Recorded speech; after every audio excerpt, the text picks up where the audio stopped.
بگذرم چون در جهان یادم کند، در کجای گفته فریادم کند. بعدی مردن تا نگردم به نشان، ذکر حقی دوستان شادم کند.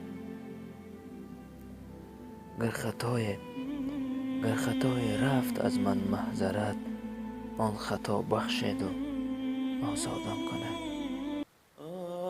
یاران و برادران مرا یاد کند، تابوت مرا ز چوب شمشاد کند. تابوت مرا قدم قدم بردارد، در خاک سیه ماند و فریاد کند.